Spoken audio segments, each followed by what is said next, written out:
कंसेप्टिंग class में आप सभी का स्वागत है। आज हम लोग केमिकल प्रॉपर्टीज ऑफ एल्केन के बारे में पढ़ेंगे कि एल्केन का केमिकल प्रॉपर्टीज क्या होता है। केमिकल प्रॉपर्टीज में हम लोग पढ़ेंगे कि एल्केन में हैलोजिनेशन कैसे होता है, यानी एल्केन हैलोजन के साथ कैसे अभिक्रिया करता है, एल्केन ऑक्सीजन के साथ कैसे अभिक्रिया करता है, ये इसका कंबसन कैसे होता है, ईटीसी के बारे में हमको यहाँ पढ़ना है।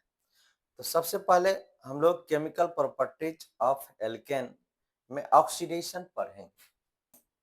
Alkene chemical properties of alkane में सबसे पहले हमको पढ़ना है ऑक्सीडेशन यानी कंप्लीट कंबशन। ऑक्सीडेशन में हम लोग पहले पढ़ेंगे कंप्लीट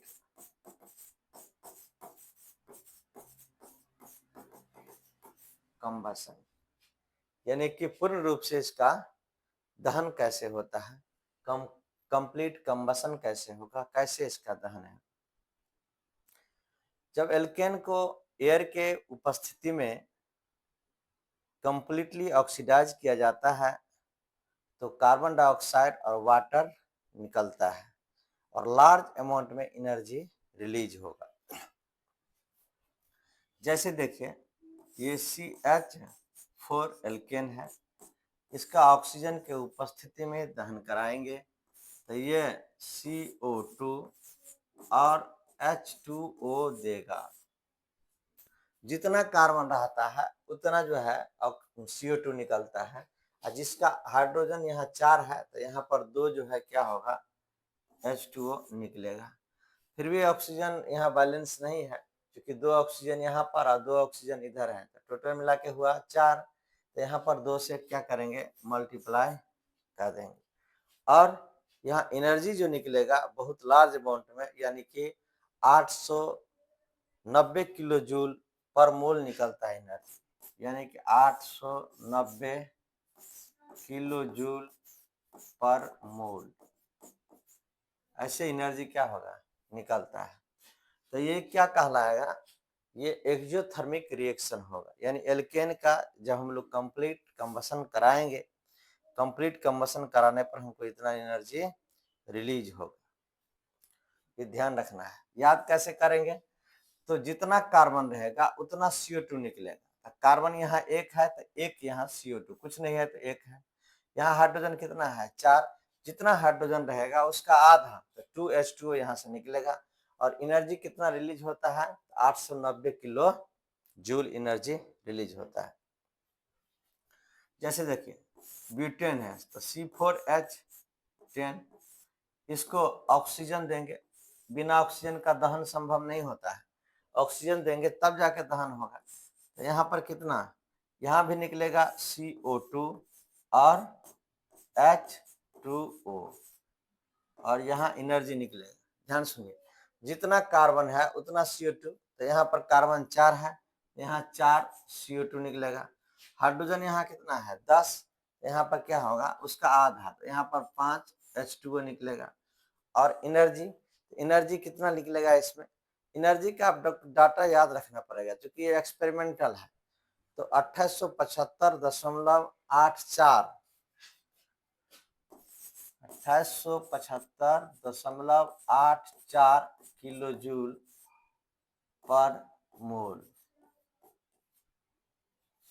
इतना एनर्जी यहाँ से क्या होगा, रिलीज होगा। तो इसको आपको ध्यान रखना पड़ेगा एनर्जी कितना होगा।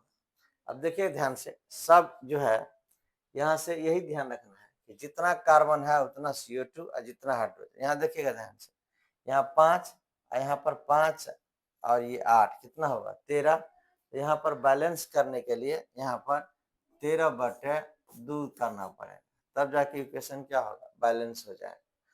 तो आपको ध्यान क्या रखना है कि अगर एल्केन का कंबसन होगा तो जितना कार्बन रहेगा उतना CO2 निकाल देंगे, जितना हाइड्रोजन रहेगा उसका आधा H2O निकाल देंगे और एनर्जी निकाल देंगे।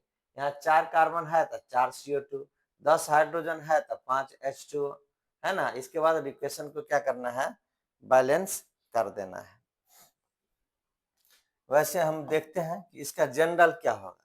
एल्केन का फॉर्मूला क्या होता है, CnH2n प्लस 2 एल्केन हुआ। इसको दहन कराएंगे यानी उसमें ऑक्सीजन देंगे, ऑक्सीजन देंगे तो ये क्या होगा 3n प्लस 1 बट्टे में 2 O2, 3n प्लस 1 और O2। इसके बाद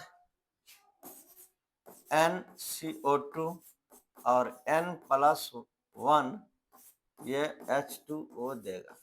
इस सब के लिए लागू होगा, जितना एल्केन है ये सब के लिए एल्केन पर ये फॉर्मूला लागू होगा कि CnH2n प्लस 2 ये एल्केन का जनरल फार्मूला हुआ। ऑक्सीजन कितना आएगा 3n प्लस 1 बट्टे 2 और ये NCO2 और n प्लस 1 H2 एनर्जी निकलता है। इसीलिए एल्केन का उपयोग फ्यूल के रूप में, ईंधन के रूप में किया जाता है।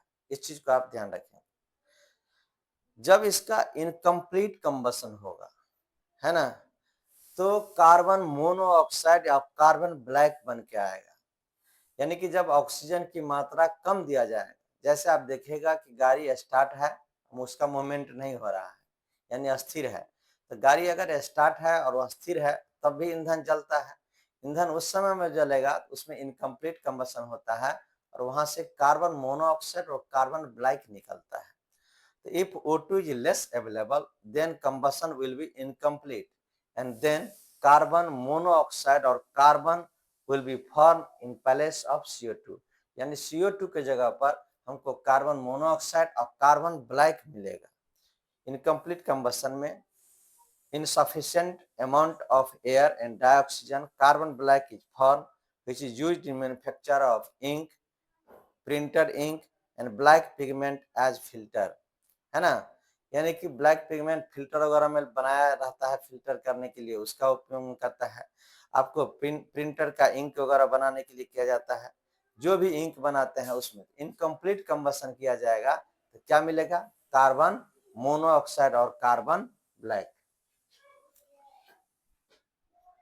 कोई सा भी एल्केन अगर लिया जाए, इस पर ध्यान दीजिए।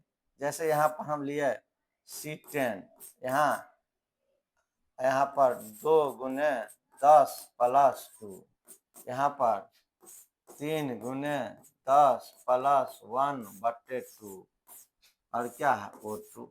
यहाँ क्या होगा 10CO2 और यहाँ पर क्या होगा 10 प्लस 1 H2O।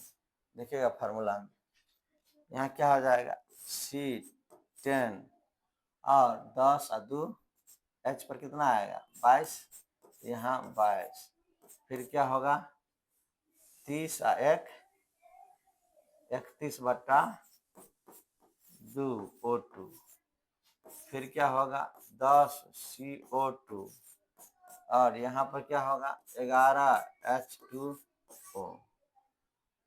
ठीक है, देखिए जितना कार्बन उतना CO2, 10 है तो 10 CO2 आया, हाइड्रोजन 22 है तो 11 H2O आया, उसका आधा, है ना। अब यहाँ पर कितना होगा देखिए, ये ऑक्सीजन तो ये 20 और यहाँ पर 11 31, 31 बट्टा 2।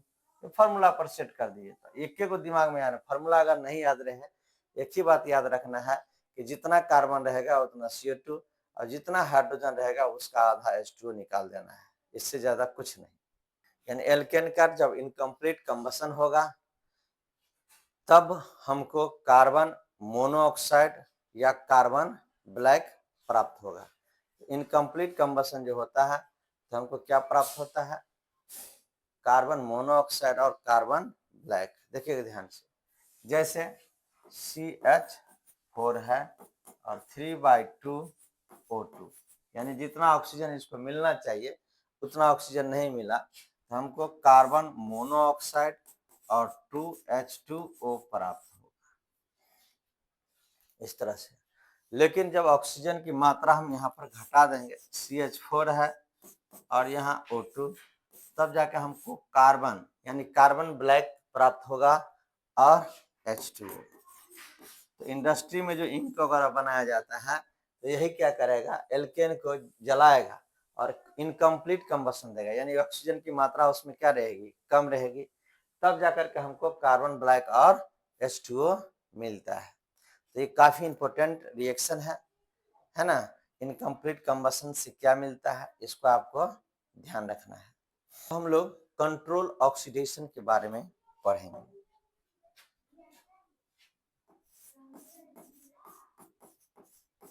Control oxidation of alkane. Alkane का कंट्रोल ऑक्सीडेशन करा रहे हैं।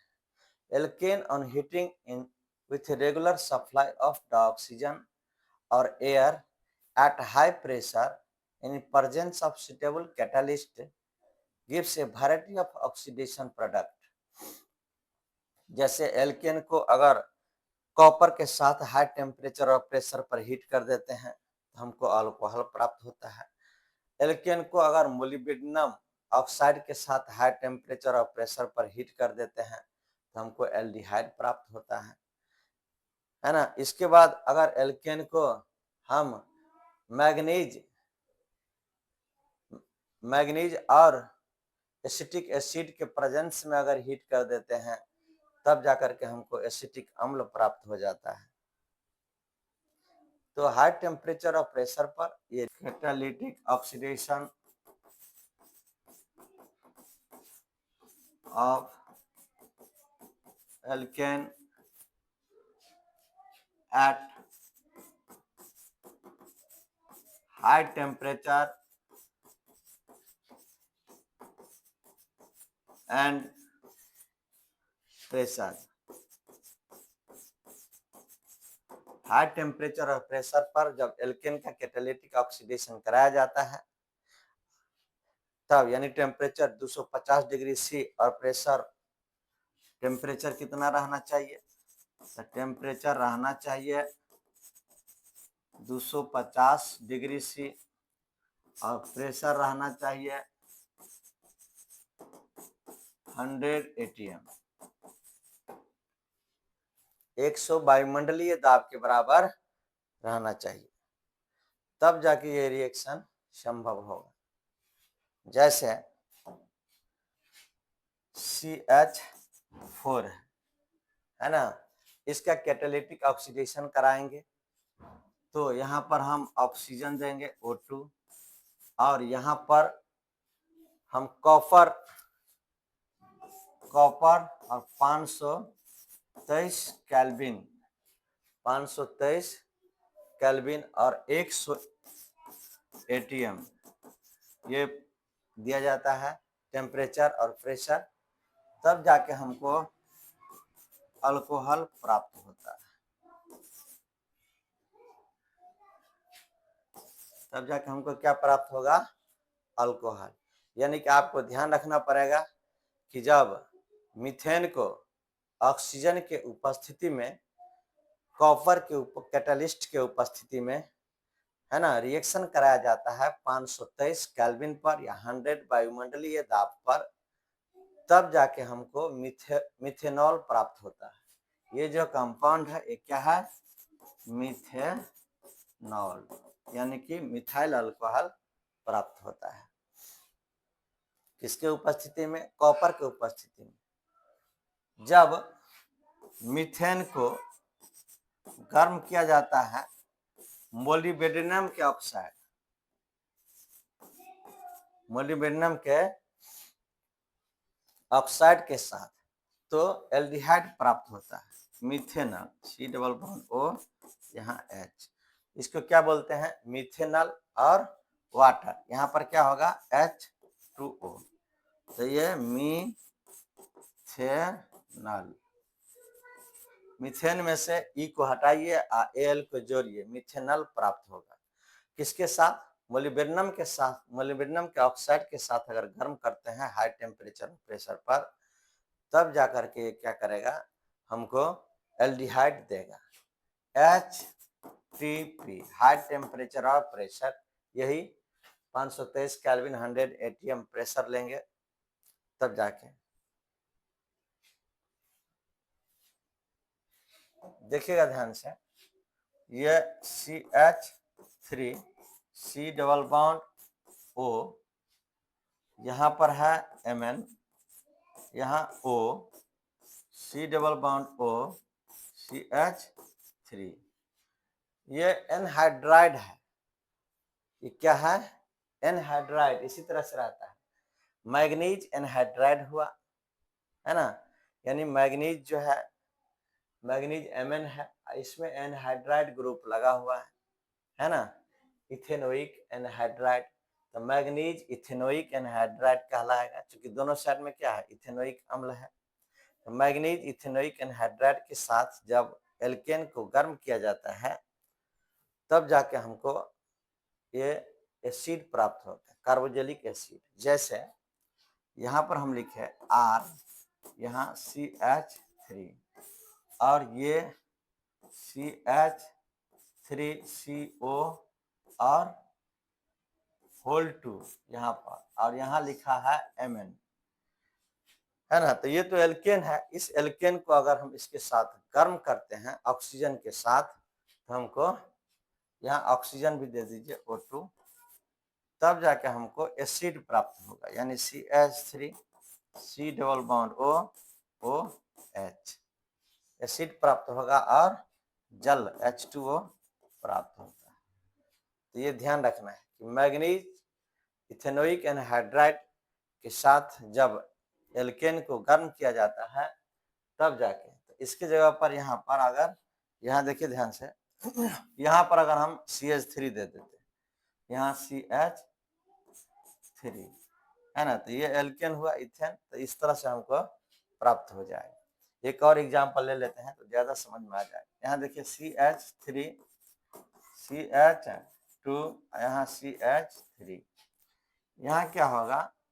ऑक्सीजन के साथ इसको गर्म किया जाएगा, CH3 C double bond O whole 2, और यहाँ क्या है? Mn।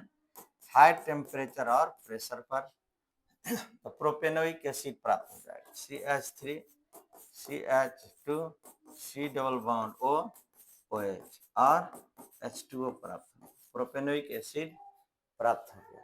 यानी कि manganese anhydride, manganese ethanoic anhydride के साथ जब इसको गर्म किया जाता है, तो हमको क्या होगा? प्रोपेनोइक अम्ल।